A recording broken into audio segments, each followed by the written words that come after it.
Welcome to The Change, a podcast about the changes in life that shake, break, and make us.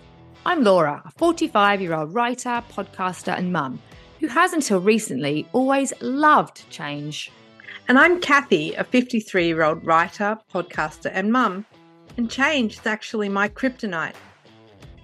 We acknowledge the traditional owners of country throughout Australia on which this podcast is recorded and recognise the continuing connections to lands, waters and communities. We pay our respects to Aboriginal and Torres Strait Islander cultures and elders past and present. Hey Laura, how you going?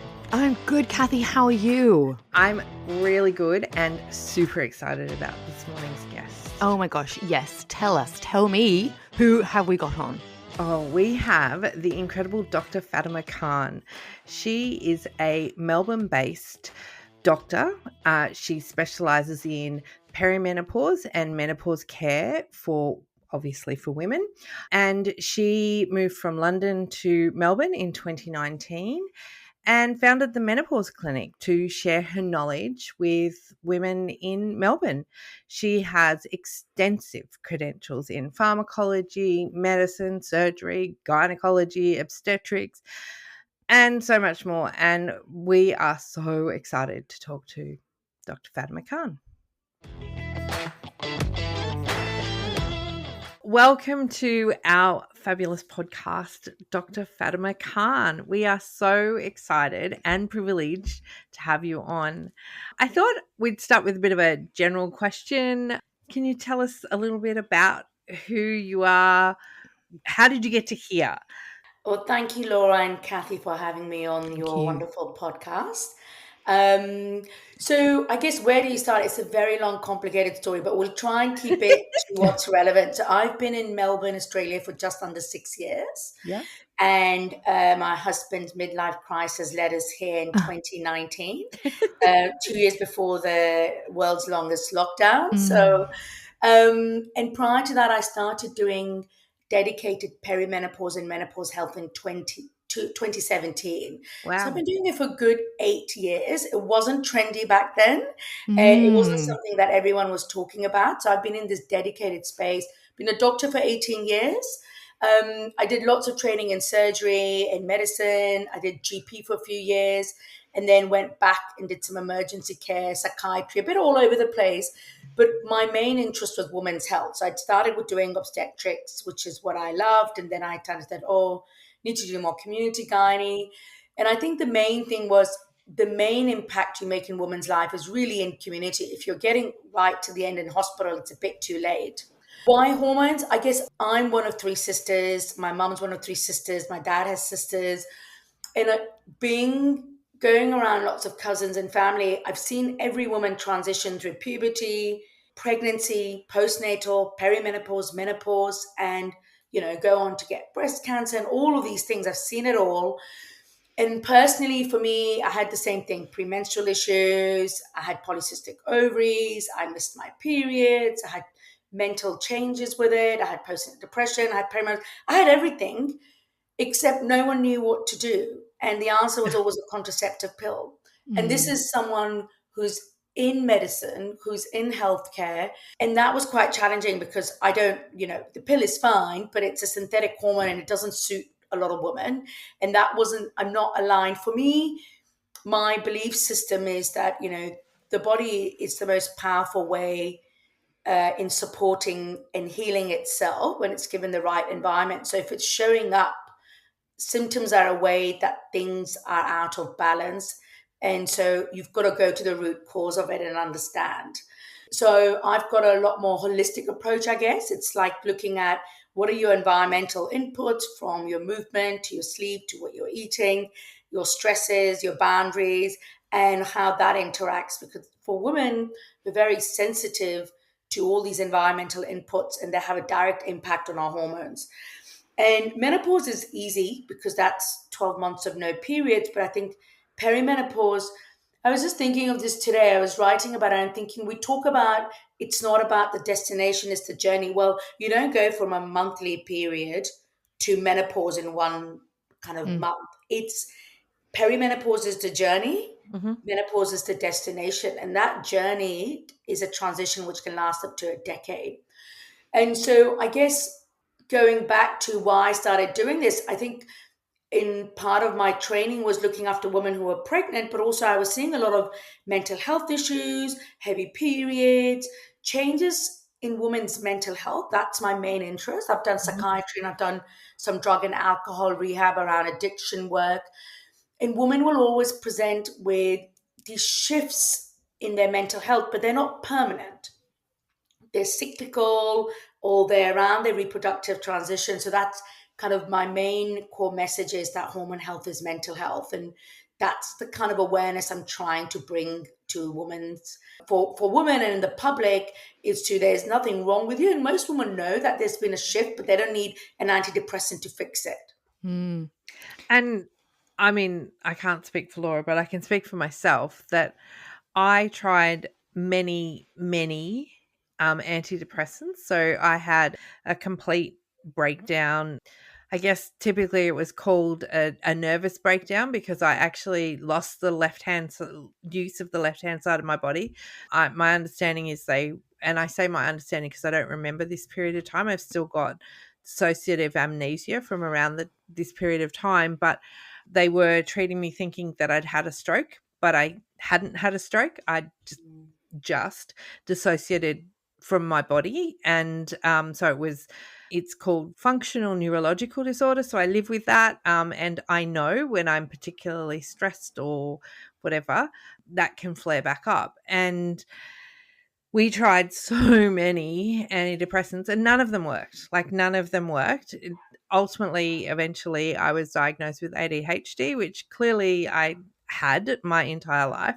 You look at my school reports, I was a very typical ADHD person, but I was a girl in the 80s. So you don't get a diagnosis because it wasn't diagnostic criteria. But I would definitely say my mental health was definitely cyclical with my periods, and if my period was out of whack, my mental health was out of whack, and it was all just it was just a terrible time. But you share some amazing content on Instagram, and you are so generous with your content that you share on your page. And one recently you was around burnout, and it was I was just like, oh, all of this, it just hits home, and how it is just such a holistic approach, and we have to take a holistic approach to our health. It's not simple as going and getting that pill, that's going to make the difference. Yeah. I mean, as you've probably seen, I mean, it's been great. I mean, we've had the Senate inquiry, which has created a lot of awareness. We're getting lots of recommendations to implement in our communities, and school education and doctors training. But the trouble is, having done this for a long time, and this is where sometimes you get backlash. I'm a medical doctor. I prescribe HRT for a living, and I believe in it. But HRT will not fix all the problems and symptoms you're getting. And as you said, the symptoms are a combination of obviously your hormones declining, but the thing that we miss is this hypothalamic adrenal dysregulation, which in a simple layman is nervous system regulation. And so when you're entering that perimenopause phase, the fluctuating hormones causes disruption in where you produce your cortisol hormone. And the problem with that is at the same time, you have what we call a really big allostatic load. So you're working full time, you're caregiving for kids, you're doing household chores, you're also looking after elderly parents. And it's so the resilience or the reservoir in your body to cope with this is then compromised. So there's only so much energy in the bucket that you've got, and you're just taking. So it's this kind of low grade burnout, which gets then into full breakdown when the hormones dip further. So you could say, well, everyone's hormones dips. Why is it that not everyone in perimenopause and menopause are getting the same symptoms? if it was a medical, I guess, diagnosis, majority of them will be getting the same exact symptoms, right? Mm. But that's not the case. We know that different women transition differently, and it's because we need to focus on this anesthetic load, which is what else is going on, and also your reservoir, which is your hypothalamic adrenal axis, which kind of, when you have fluctuations in the body, it's your regulatory hormone. So it will compensate, it will support you. But we're entering now perimenopause, burnt out. And so you can give women HRT, they'll feel better with the menopause symptoms, but they continue to feel burnt out. They feel exhausted, disconnected. They're still waking up at 3 a.m. They've lost their joy in life, but they're not depressed. And so it's really important to look at and nourish all of those things through daily rituals of either journaling, reconnecting to your purpose, reconnecting to, your true self, and saying, okay, I need to have more boundaries. What's my worth? Because unfortunately, as women, a big transition I've seen in the last 2 decades is it's all down to, our worth is down to being productive all the time. We don't have periods of rest. And if we're resting, there's guilt and there's shame. So 20 years ago, if you decided to leave your work, have kids, be at home, look after the kids, which is a full-time job, Yes. along with running a household, we've diminished that value. And so a lot of women now are working full-time, which they have to for financial reasons, but also they're now getting home at 6 p.m., looking after 3 kids, doing their household, and they're burnt out. So they will never feel great on HRT, because what you're doing is 4 times the mental and physical load of what your male companion will be doing. So I always say women are stuck between feminism and capitalism. Feminism is a choice, right? It should be a choice. If you should have the right to choose what you want to do, equal opportunities, and I'm all for it. But the problem with capitalism is this: you've got to be, it's labor force participation. And that's great. But the problem is the women who suffer, because they're also then contributing to the economy, but then they're leaving 2 or 3 hours a day to do a full-time job of parenting, running the household. And the men are catching up to it. And there's some wonderful men who do that, but they can never do the same amount as most of my women are in a meeting thinking, I've got to get the birthday dress, I've got to get the costume ready for Halloween, I've got to get the roast up, mama's got to pick this up, her medication. So the mental load is exhausting. They're running a marathon every day in their head. That's not normal. That for our physiology is exhausting. So I think it's really important to understand what are the loads that women carry: biological loads, psychological roles in society, and you've got to address all of them. If you don't address all of them, you do not feel like yourself again. And so my messaging, as much as HRT is amazing, and actually it's a lifesaver for women, but you've got to become quite self-aware and strict about having firm boundaries, because what you did in your 20s and 30s, you cannot continue doing in your 40s. It's so hard for women to let. I'm in this phase right now. I'm 46, and I started HRT last year. And everything you said just now is like hit me so hard, and it's so relatable. HRT did make me feel a lot better in many ways, but and obviously we're going through a personal kind of crisis with our house at the moment, but I'm still waking up every day at 3 a.m. I feel really burnt out and kind of overwhelmed every day. There's just so many things that I start my day, my head is full, so many lists that I'm working through, and I'm sure that, I know Cathy's the same, and we've spoken a lot about it. And what percentage of women that come to you, is everyone going through the same thing? Like you've already said, obviously we all go through such an individual journey with our experiences of perimenopause. But when women come to you, are most women in this dilemma? Yes, it is. It's because of the generation we're in. So if you looked at 2, 3 generations ago, maybe your grandmother, they had kids at 21, 23. By 30, they would have had their kids. So when they hit perimenopause, which starts around 40, let's say, the kids are at university. They're not worrying about lunch boxes, birthday things. Most of them weren't working either. Yeah. So their job really was they wanted to have a snooze. They had a siesta. It was just to get up, make coffee and food for themselves and maybe their husband. And that was it. You made one roast beef and that lasted you the whole week. It's a very different situation now. Most women are now having kids in their late 30s. So they're going into perimenopause. A lot of them are going to be using IVF just because of the fertility data we've got. And your obviously egg reserve and ovarian reserve goes down. So they tend to be having, I've got women in at 43 with twins who are age 2. Then they're on to their third pregnancy and they're in perimenopause.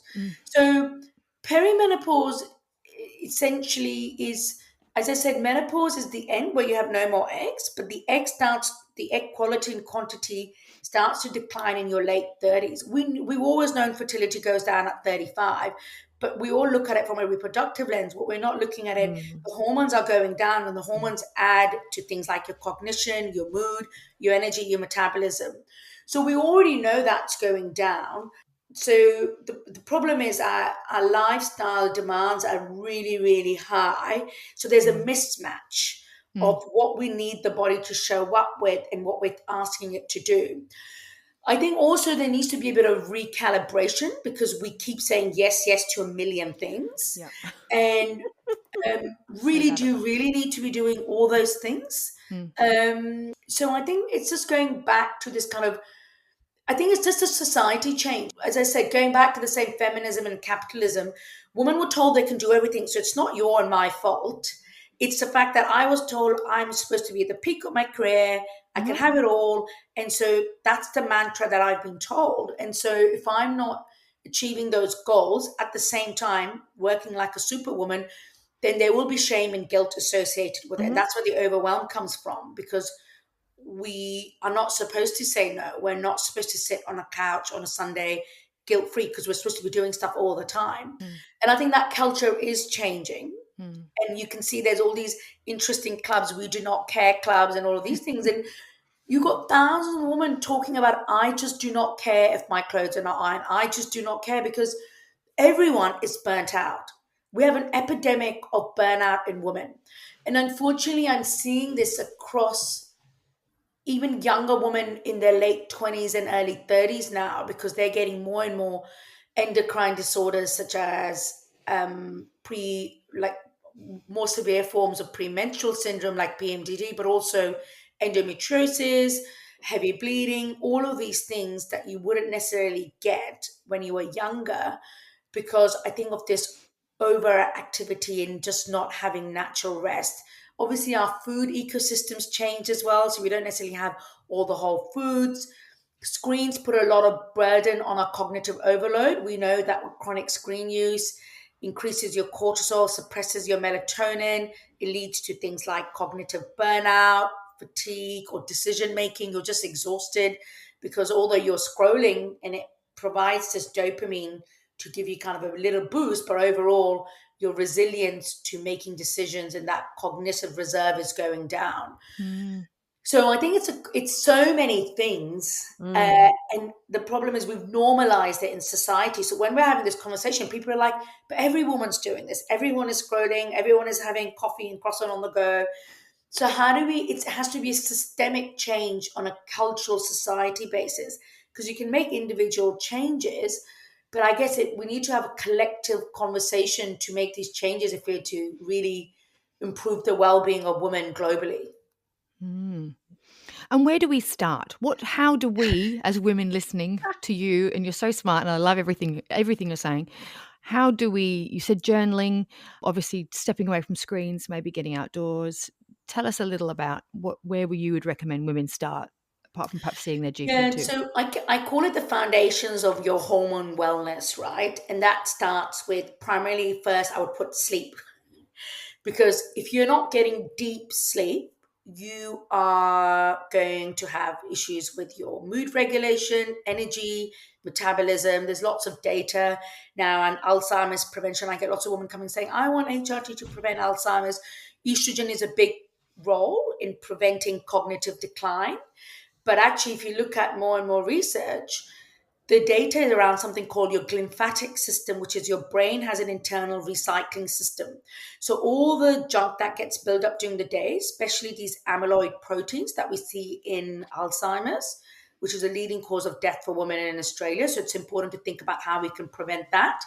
And so that all those proteins and the junk gets removed 90% of its activity, this lymphatic system, is when we sleep. And Mm. even in the sleep, it's during the deep REM sleep, which is about 90 minutes at night.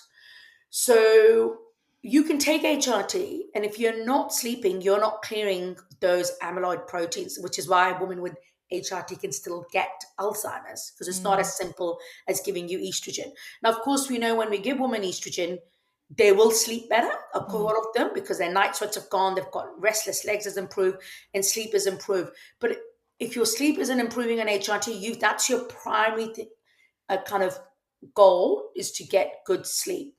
Second would be finding stress. Now, stress I try and combine into three things. It's really easy to say stop stressing. Well, that doesn't work because, I A mean, neurologist told me, I went and saw a neurologist about my migraines, and he said, so we'll talk about your FND. And he's like, you just need to find Zen. And I was like, okay. And how am I going to do that? And he's like, I don't know. And I said, yeah, I'm not in a cave meditating Buddhist monk type person. yeah. Yeah. And I mean, he joked about it and we joked about it, but yeah.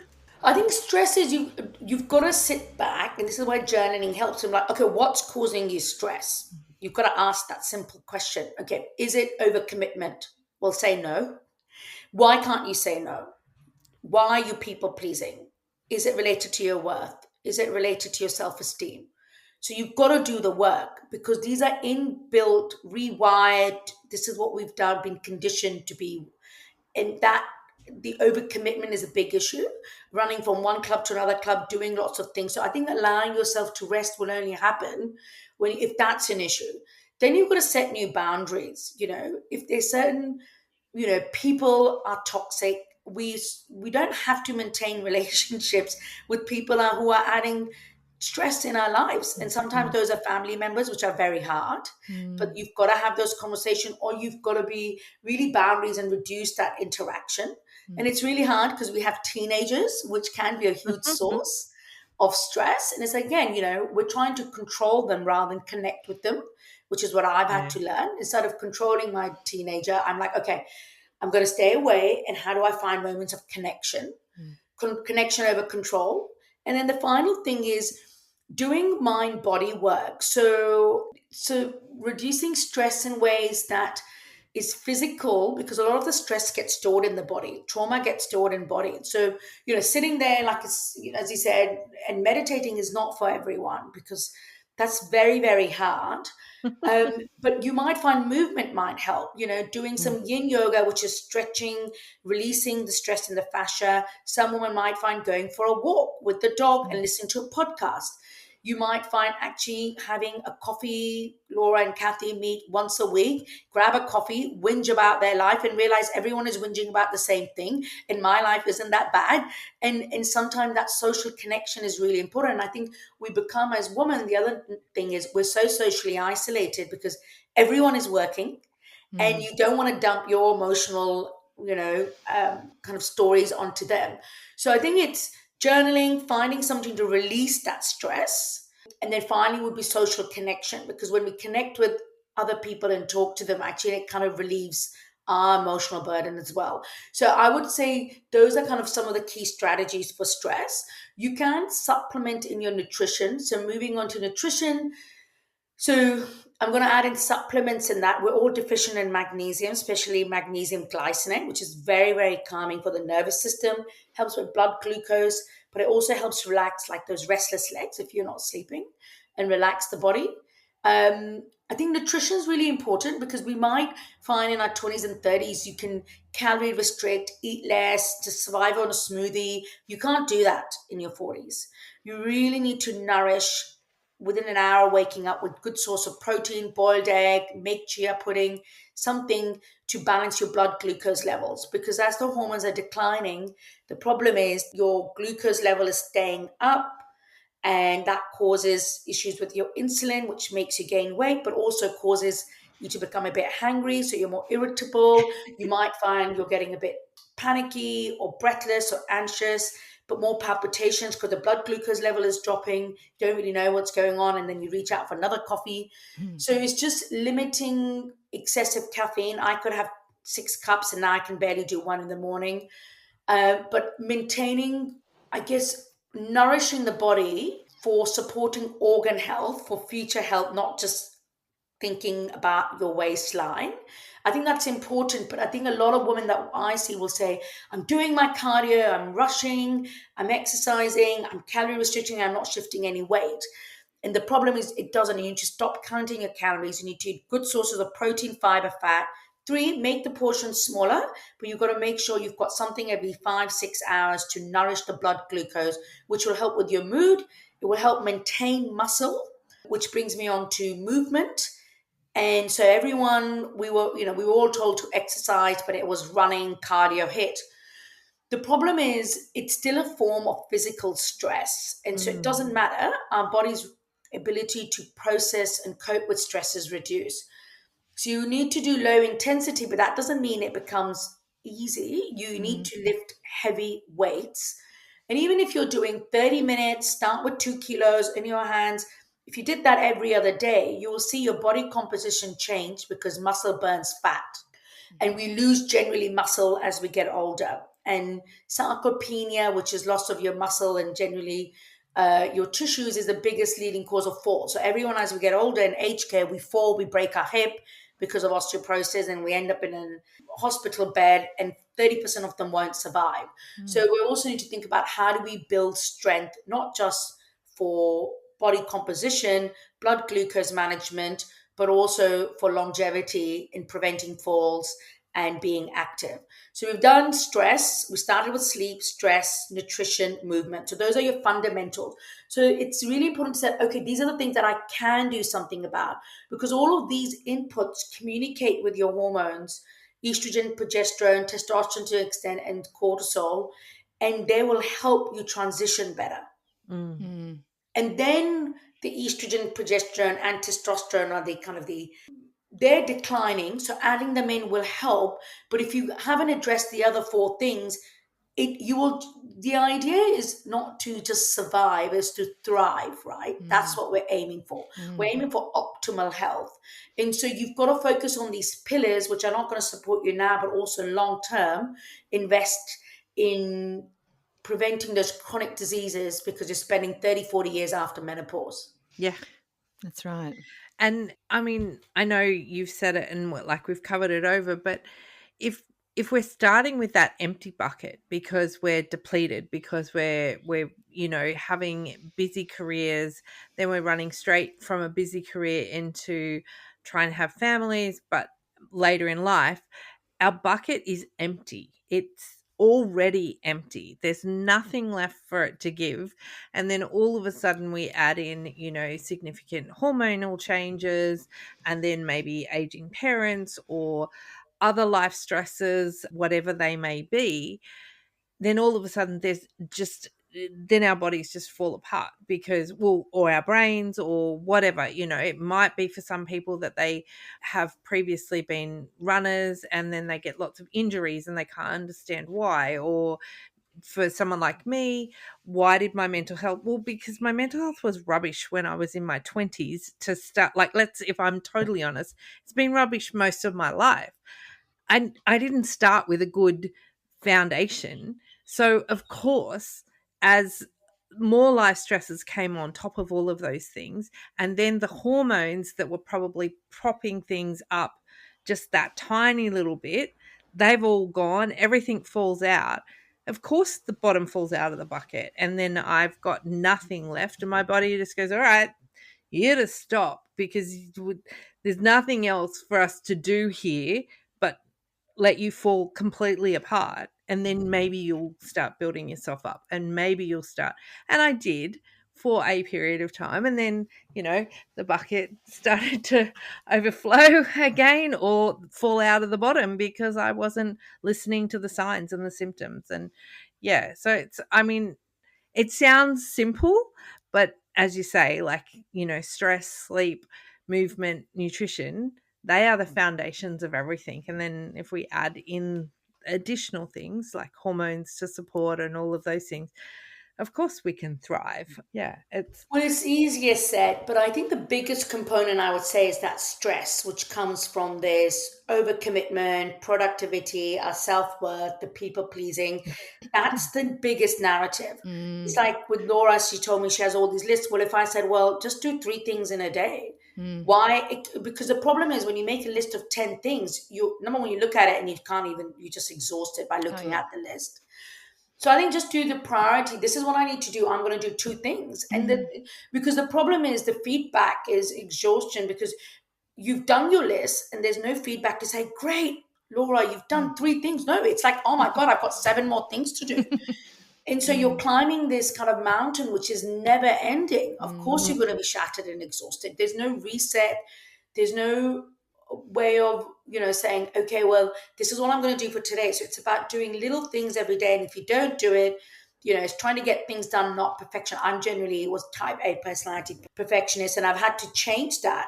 But it's a lot of mind going back to a lot of the women now are not only doing all of those things, having kids later and entering perimenopause, but they're entering it burnt out. And I did this post on burnt out recently, and it's really funny. I had some DMs saying, well, you just need to give estrogen. And, there's all these people who think the HRT is a band-aid to everything. And I was like, I've seen thousands of women in 8 years. I've been doing this for a very long time. HRT is the easy thing. And from your experience, to build that up, you've got to really focus on the mind-body connection. And that's where there's a disconnect.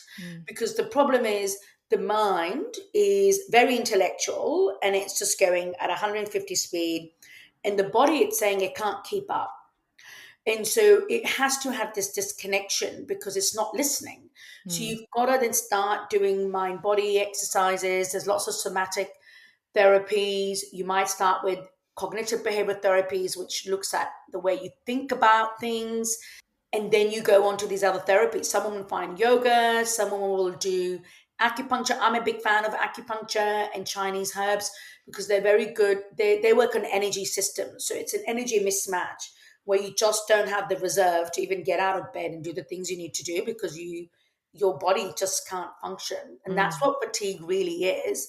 I mean, chronic fatigue is a psychological diagnosis. There's no physical diagnosis when we used to talk about chronic fatigue syndrome. And it's because it's the mind body is disconnected and you're just going at 150 miles an hour when there's no petrol in the engine, So it's trying to work on connecting those, listening to your body cues. It's like I always say, when you're feeling something, obviously there needs to be mind over body and just get on with things. But I also think you need to tune in and listen to what your body's saying. I mean, it's kept you alive so far. So I think you've just got to look at the whole body. Like going through perimenopause is a whole body transition. Your environmental inputs are really important because on a cellular level, our body relies on nutrition, movement, the sunlight, our environment. These are really important communicating networks and pathways, and hormones part of it, but it relies on all of those things. But I think it goes back to, again, to the same thing of what do you think is your worth, and are you driving your worth from doing all these things? But also, if you step back, what's the worst that's going to happen? You've got to start letting go and not being in control of all those things. And, it's finding that faith or belief that things will work out, which is really hard, and trying to connect to that bigger purpose. Some women find some form of spiritual connection helps. Part of the whole control thing is, not having faith or having a connection with something bigger than you to say, okay, everything will unfold. I can only control so much. And I think we're so obsessed with this culture of controlling every single facet of our life.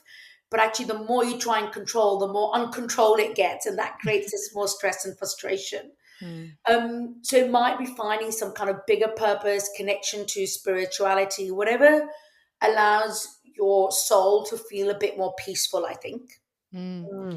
I love that you as a medical professional, but you still have this really holistic view, because I feel that sometimes it can feel as a woman, you have to go down one or the other path. Like there's the medical path, which can be overwhelming and over medicalizing symptoms sometimes. And then there's the alternative wellness kind of route that is, equally overwhelming in other ways. And also, it's hard to sometimes unpack that misinformation. So I think it's really interesting that you're coming at it, looking at the woman as a whole person and going, think about these things. How about, not only your hormones, but your stress levels? And have you thought about bigger picture stuff? Like these are all very sensible and really interesting points that we can all learn from, I think.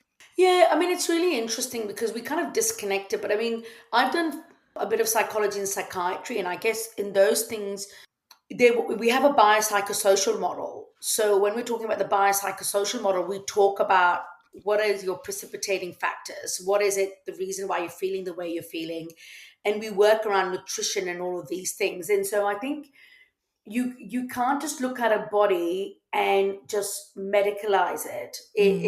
You need to look at the other inputs, and they're scientifically based. I mean, if you go and do a PubMed search, I mean, we have data on blood glucose monitoring and eating, Mediterranean diets and eating protein and how that impacts. We've got huge amounts of data now on sleep and how that's linked to a lot of neurodegenerative diseases like motor neuron disease, Alzheimer's, Parkinson's, obesity, type 2 diabetes.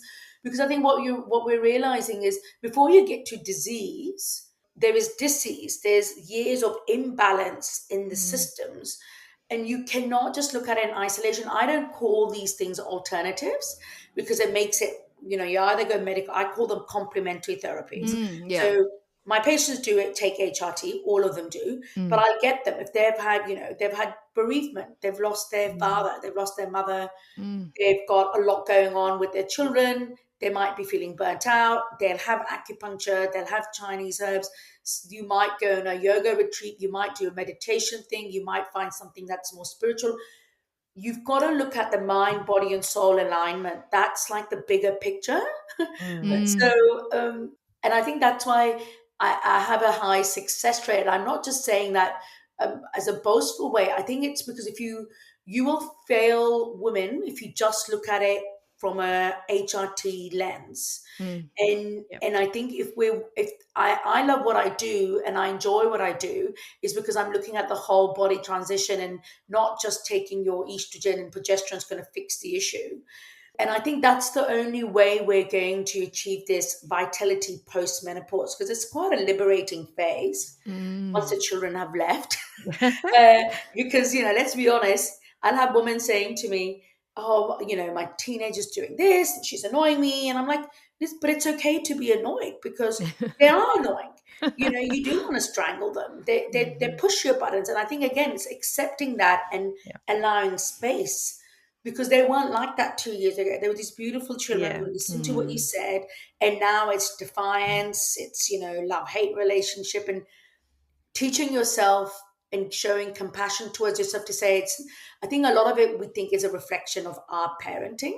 And so we try and control and reprimand them and say and discipline them. Actually, they're just going through their own thing. So just snippets like that. But I mean, I'm very privileged. I've, listened to thousands of women who transition. I used to do a lot of postnatal work and obstetrics, antenatal. So I guess I've seen all those transitions, and it's hard, but it's not hard if you've got the fundamental things in place with the right social connection. And I think that message is getting out. I mean, you're doing this podcast. I hope it will resonate with women. I hope it will give will. some compassion. Compassion meaning it's I have to give my patients permission to not do it. I said, I give you permission on Sunday to not check your emails, to wake up, put your feet up, read a book, and actually not do anything. And they're like, oh, because there's this thing of like they enter the week on a Monday already burnt out from the weekend. And I don't know about here. I grew up most from secondary education. I was in England most of my life. And Sunday was off. It was church day. You had hymns. There was nothing to do. The shops were closed. You couldn't even get a pint of milk. And all you did is just look at the trees. There was no internet. There was no mobile phone. You couldn't even, decide you're going to bake something because there was no shops open. So you basically pondered around the garden, or basically just did some knitting. I don't know what I did, but you were bored. Sounds lovely. And you would clean. I just remember just doing nothing. And that nothing those periods of just doing nothing are so magical Yeah. and restorative. I just don't think we have enough of those anymore, because when Yeah. I'm sitting, I have to catch myself. I'm walking and I'm on my phone Yeah. trying to stroll. I'm like, no, it's okay. There's this, because they're so addictive. I have to like put my phone in a different room to be away from it, you know? Mm. So I just think we've just got to become a bit more self-aware, and journaling is a great way to reflect. I have like a notepad. One of the things I tell my patients, because they're like staying up at 3 a.m. with this list of things they have to do, and I had to say, have a notepad next to your bed, and before you go to bed, you do a mental dump on that. So I'll do, Mm. oh, tomorrow morning, dentist appointment, pick up the laundry, whatever, XYZ. Then I don't think about it. And I'll wake up in the morning. That list is there to remind me. So I'm not Mm. trying to think about it. Just things like that. Yeah. So you'll see these random notepads, which then I find like, oh my God, I've got multiple lists now. One for the kitchen, one on my bedside. Yeah. Yeah, absolutely. It's so important. And as you say, then you sleep better, right? So it's makes perfect sense. Mm. Yes. Yeah. Well, I Mm. mean, I guess there's a whole sleep ritual where you have no lights, no blue lights 2 hours Mm. before, all of those things, which again, we don't really do. But I mean, for me, 9 o'clock, everything disconnect, lights go off, and I change into my pajamas and I do a Oh, little bit of love that. skincare, Yeah. and I just go and lie in my bed. I mean, I will scroll sometimes, but I tend not to. I tend to really embrace that time to myself. Mm. I think Um, I think we've lost that ability to disconnect and really switch off. And when you were talking about your childhood, that's what I remember from my childhood. And I Same. tell the kids, my kids, I say, on the weekends, 12 o'clock Saturday, that was it. The shops were shut. There was nothing open till Monday morning. The petrol stations in Australia, they used to do like on a rotation. They weren't all open. There was like one in the area open, but you didn't need petrol on the weekends because you weren't going anywhere. You were at home. You were hanging with parents or family, or but it was all local, and it wasn't busy like it is now. So yeah, I mean, it's a crazy world that we live in, but maybe we need to kind of all, as you say, that societal shift needs to happen, and we all need to take a step back, and we all need to go, all right, we don't need to be living at this pace. It's not healthy for us. So Mm. let's slow it Well, down. it's based around consumption and capitalism. Yeah. We need to work because we need to buy the next thing, and it's constant buying. And actually, when you've hit 40, you've had most things that you need. I don't need to be going out and buying things. And, I think it's simplifying. Actually, when you look at it, it's very simple, but it's actually really hard, because I think the culture, as I said, Mm. we can have this conversation, but we need a collective change Yeah. where we're all just saying, okay, no, we need to change. Otherwise, it's Other just than not sustainable. But I think we're doing that. I think podcasts are wonderful. Instagram and social media, there's a big movement around these things. Mm. But my hope for women is that they need to disconnect from this self-worth from productivity, Mm. which is the biggest issue. Mm. 2-3 generations ago, being a mother was the biggest thing. You didn't need Mm. to yeah. prove to anything else. Like, Yeah. I'm raising 3 kids, I don't need to justify what I'm doing in my day, because it was assumed that it's one of the hardest jobs you could be doing. Yeah. Mm. And there's guilt. I have women who are full-time moms, and there's guilt that they're not contributing, Mhm. and the women who are working, they're feeling guilty that they're not looking. Mhm. It's just so much shame and guilt around the narratives, because we have all these roles that we've evolved into. Mm. I think ultimately you've got to do what's right for you, Yeah. and be true to yourself. Mm. Yes. Absolutely. Dr. Khan, we're very aware of your time, and we've kept you, and you've been so amazing and informative. And we usually wrap up the podcast by asking everyone a question about the change, which is the name of our podcast, and what your experience or thoughts are towards it. But obviously, we've spoken a lot about your thoughts on menopause and perimenopause in general. But do you have anything else kind of on a personal level that you have not shared, and anything you want to share with us about your personal experience of the change? Yeah, I think for me, the change, I wouldn't just do, I know it's on midlife, but I think for women in their reproductive lifespan, which is puberty, pregnancy, postnatal, perimenopause, menopause. These are all inflection points and these are all changes. And with every reproductive transition or change, there's a vulnerability to changes in your mental health. And I've experienced all of them and every single change. But the difference there is, I guess I knew that I wasn't depressed or had a depressive illness. And there's nothing wrong with that. But I think it's important to know that the distinguishing factors, because it's more empowering knowing that you're doing well, but this is just a biological. I've always known from since I had my period that, okay, every month I used to have a huge shift in my mental health. Premenstrually, they would literally say, stay away from her, she'll be moody and irritable. And so I've always had mood disturbance. And so I've always known the cyclical. It's a week before. It's my pregnancy was amazing, but my postnatal, I had terrible postnatal depression, and I didn't take antidepressants for it because I've experienced it all my life, a change in my mental health with my mood. And I really struggled with that one. But again, I had all the other things around it. And for me, again, the acupuncture and Chinese herbs help. There's great roles for antidepressants, and I think it's really important you seek that. But for me, because I've got very good insight and know the tools to support me, and my polycystic ovary is the same thing. When I don't ovulate, when I don't have period, I'll get really depressed. But the true definition of depression is 6 weeks of low mood, persistent for 6 weeks. Well, I've never had that because it changes, right? So I think for me, it's just raising this awareness that it's not you, because we think, oh, I'm depressed, there's something wrong with me. It's a biological change that's happening, which is changing your neurotransmitters, your dopamine to do with motivation, your serotonin to do with your mood, your melatonin to do with your sleep. And that's why you're feeling the way you're feeling. So I guess I understand it because I've experienced it. I've got a mother who had a surgical menopause. She was 45, was put on HRT, and with the WHI was stopped. I have an aunt who had breast cancer, who never took HRT and still had breast cancer, and an aunt who had endometrial womb cancer who never took HRT. So I guess I've seen it in my families. My sister's got stage 4 endometriosis. So I guess, I've had fertility issues. So I guess I'm being surrounded by women. I think it comes naturally to me, but my work is around reassuring women and realizing that these are normal transitions that every woman will experience, and every woman will have a story around it, and not to have too much fear around it. And I think allowing women space to navigate it how they want to navigate it. There's no one way of navigating it. Some women, it's HRT, antidepressant, antipsychotics. There's a whole list. Some women, it might be doing yoga. Some women, it might be doing whatever they feel is true to their value system.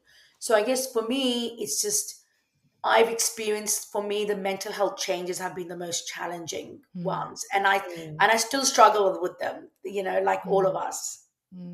Yeah. But I think that's a beautiful message to leave it on, that it is, there are changes throughout our entire lifespan and our entire reproductive lifespan, but it's nothing to be feared. And I think that is a beautiful way to leave it. So thank you. Thank you so much for your time. Thank you, Cathy and Laura, for having me. It's been an absolute pleasure. Thank you. That was, amazing. Dr. Khan is so knowledgeable. I was just glued to the screen hearing everything she had to say. What were the main takeaways for you today? For me, things like that, I very likely entered my perimenopause already well burnt out, right?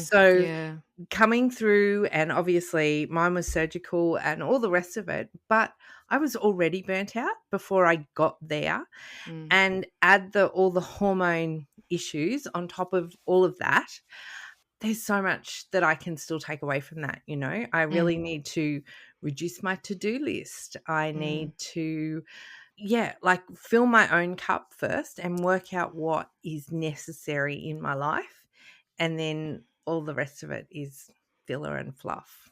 100%. And the way she speaks so holistically, I know that's an overused word, but how she embraces Western medicine, obviously the HRT and all the hormones, but also, has all that that thought that goes into the more Eastern medicine or complementary, as she said. So, in her case, she was talking about acupuncture and Chinese medicine. And I think it's really important as women that we get smart and sensible advice, but that we know we're not closing ourselves down to things that might really help us. So I think for me, I'm definitely going to go and have a bit of a think. I definitely need to correct some boundary issues, some people pleasing. I'm going to start journaling, and watch this space. I reckon we'll be all over this perimenopause thing very shortly.